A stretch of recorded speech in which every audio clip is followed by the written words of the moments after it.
আপনারা দেখছেন এখানে আমরা যেটা লক্ষ্য করছি যে বিএনপির নির্যাতিত দীর্ঘদিন থেকে এই খুনি স্বৈরাচারী শেখ হাসিনা সরকারের নির্যাতিত বিএনপি কর্মীরা তারা কিন্তু উৎসুকভাবে তাদের মাঝে তাদের নেতা সোনাতলা উপজেলা সারিকান্দির কর্ণধর AKM আহসান তৈয়ব জাকির আসবে সেই অধীর আগ্রহে তাকে বরণ করে নেওয়ার জন্য এখানে কিন্তু উৎসুক জনতা ভিড় করছে।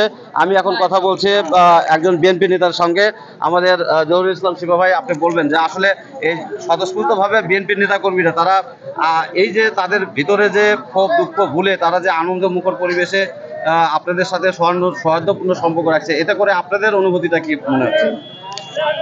বিসমিল্লাহির রহমানির রহিম।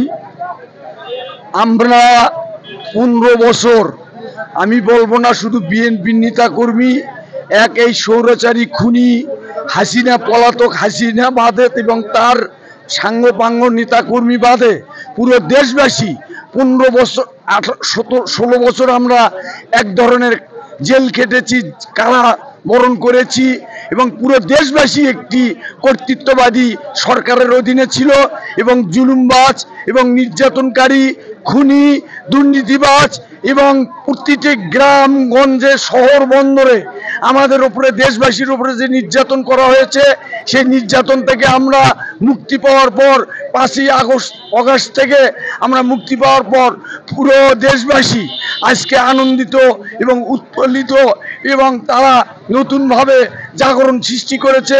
এবং ইতিমধ্যে আপনারা শুনেছেন যে এই প্রজন্মের, নতুন প্রজন্মের ছেলেরা ঘোষণা দিয়েছে এটি আমাদের জন্য স্বাধীন হয়েছে দেশ।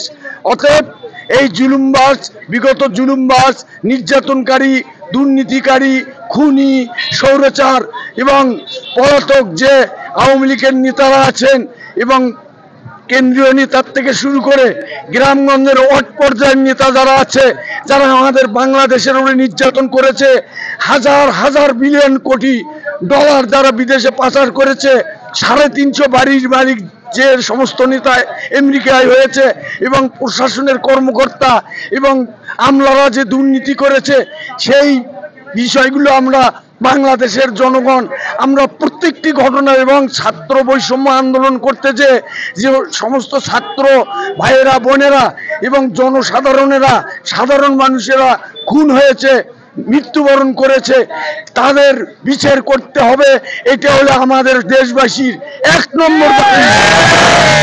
তারপর দাবি দুর্নীতিবাজদের বিচার করতে হবে। আজ খুনি হাসিনা বাংলাদেশের লক্ষ লক্ষ তার নেতা কর্মীদেরকে ফেলে রেখে পালিয়ে গেছে তার নিজের জীবন বাঁচানোর জন্য এবং তার বোনের জীবন বাঁচানোর জন্য। অতএব এরা যেন বিচারের সম্মুখীন ছাড়া বাংলার মাটিতে যাতে পা রাখতে না পারে সেই ব্যবস্থা করতে হবে। এই বলে আমি আমার বক্তব্য শেষ করলাম। আসসালামু আলাইকুম।